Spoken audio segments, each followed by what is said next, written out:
فنکارہ جنہوں نے اپنی زندگی کے 35 سال فن کو دیے، اسٹیج کو دیے، ڈرامہ انڈسٹری کو دیے، فلم انڈسٹری کو دیے.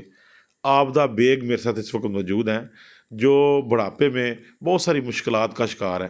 انہی سے سنتے ہیں کہ کیا ہوا کیا ان کے ساتھ. آبدہ جی جی کیا ہوا، کیا معاملہ کیا ہے؟ بس ہونا کیا ہے، میرے ساتھ وہ ظلم ہوا ہے کہ جو اللہ کسی دشمن کے ساتھ بھی نہ کرے. ایک گھر کی چھت تھی وہ بھی مجھ سے چھن گئی، جس پہ میں نے اتنے حق حلال کے پیسے لگائے تھے. وہ بندہ پیسے لے کے مکر گیا، اور پہلے اس نے مجھے گروی دیا، 2 لاکھ روپیہ پہلے مجھ سے لیا. پھر 1996 میں اس گھر میں آئی ہوں. 1996 میں میرے چھوٹے چھوٹے بچے تھے، آج ان کے چھوٹے چھوٹے بچے ہیں. تو 1996 میں آ کے تو 1999 میں ایک گھر کی کمرے کی چھت گری. اللہ نے ساری میری فیملی بچا لی. 2001 میں 2001 میں پھر دوسرے گھر کی کمرے کی چھت گری، وہاں سے بھی میری فیملی کو اللہ تعالیٰ نے بچا لیا. یہ معجزے ہوئے ہیں. ٹھیک ہے، تو اس سے ہم پیسے مانگتے رہے، وہ جو میں نے دیے ہوئے تھے یہ پیسے اس بندے نے نہیں مجھے دیے. اس کے بعد ہم نے وہاں کرائے پہ گھر لے لیا نزدیک ہی، تو رہنے لگ گئے. اس کی منتیں کرتے رہے، محلے کے لوگوں کو بھی بیچ میں ڈالتے رہے، لیکن یہ بندہ اپنی بات پہ اٹل رہا ہے، اس نے پیسے نہیں مجھے دیے. اس کے بعد پھر ایک دفعہ پتہ نہیں اس کے دل میں کیا آیا، رحم کہتا ہے مجھے مل گیا سڑک پہ، تو مجھے کہتا میں کل آپ کی طرف آؤں گا آپ کے گھر. اگلے دن آیا تو بیٹھا، کہتا ہے چلو تسی انج کرو کہ میں 3 لاکھ روپیہ دے دو تو میں تانوں لکھ دینا وا. کی لکھ دینا؟ گروی لکھ دینا؟ نہیں، کار لکھ دینا. گروی کا تو جو وہ کاغذ تھے، وہ جب چھتیں گری نا، وہ تو اس میں سب سامان کے ساتھ 6-7 لاکھ کا میرا سامان تباہ ہوا. وہ سارا تباہ ہو گیا، سارا کچھ. آپ مجھے بتائیں، چھت گرے، مٹی کی چھت ہو، اینٹوں کی اور لکڑی کے بالوں کی چھت ہو، تو وہ اس میں کیا بچتا ہے. اچھا، یہ کب کا واقعہ؟ 99 کا. اچھا، 1999 میں. جی اچھا، 1999 سے آپ وہاں رہ رہی تھی؟ جی 96 سے رہ رہی تھی. 96، تقریباً 30 سال ہو گئے. یس. وہاں سے اللہ تعالیٰ نے میری پوری فیملی کو بچایا.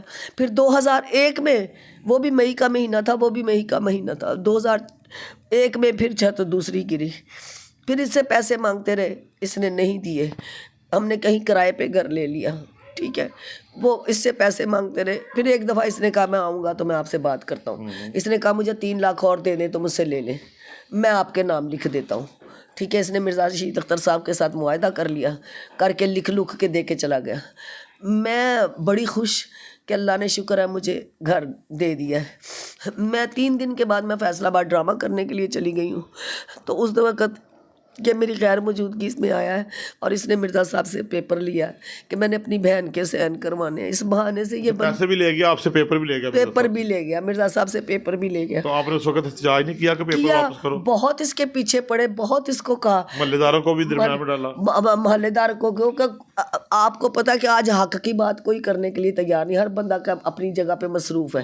پھر دوسرا یہ ہے کہ وہاں جو کمیونٹی ہے وہ سارے ایک ہیں. ٹھیک ہے، ہمارا تو وہ ساتھ نہیں دیں گے. تو بات یہ ہے کہ اس طرح کر کے اس نے میرے ساتھ غداری کی. ویسے کہنے کو یہ سید ہے، اچھا، تو سیدوں نے تو اپنے ہاتھوں میں بچے قربان کروائے اپنے اللہ کی راہ پر. ٹھیک ہے، اس نے میرے چھوٹے چھوٹے بچے، میری پوری فیملی کو اس نے در بدر کیا ہے. اب میں اس حالت میں بھی نہیں ہوں کہ میں کام کر سکوں یا میں کوئی محنت کر سکوں، میں ہمت کر سکوں. 2.5 سال سے آپ کو پتہ ہی ہے کہ میں بیماری سے لڑ رہی ہوں. اس بندے کا نام بھی بتا دیں. نوید کتب بلد سرفراز کتب. یہ کام کیا کرتا ہے ادھر؟ کام کچھ بھی نہیں کرتا. یہ وہاں سے چلا گیا ہوا کہیں، پتہ نہیں کنال ویو کے پتہ نہیں کیسی جگہ پہ، پتہ نہیں کہ مجھے یہ نہیں پتا. تو وہاں آتا ہے. ٹھیک ہے، ہماری بیک پہ اس کا ایک گھر ہے، وہ بھی PT1 پہ ہے. یہ ساری مسلم اوقاف کی جگہ ہے. اچھا، تو یہ کسی کی ملکیت تو نہیں ہے. ٹھیک ہے، کہ یہ نسل در نسل یہ چلتی جائے، کسی کے نام پہ بھی ہو سکتی ہے. اچھا، آپ نے پیسے بھی گھر کے اوپر لگائے؟ کتنے پیسے آپ نے گھر اس وقت اس نے جب مجھے دیا نا، اس وقت 3,60,000 دونوں چھتوں پہ، اور بھرتی ڈلوائی، دروازے لگوائے. 3,60,000 روپیہ اس وقت لگا. 6-7 لاکھ کا میرا سامان تباہ ہوا. 6-7 لاکھ کا سامان تباہ ہوا. اس کے بعد پھر میں نے 2017 میں نے پوری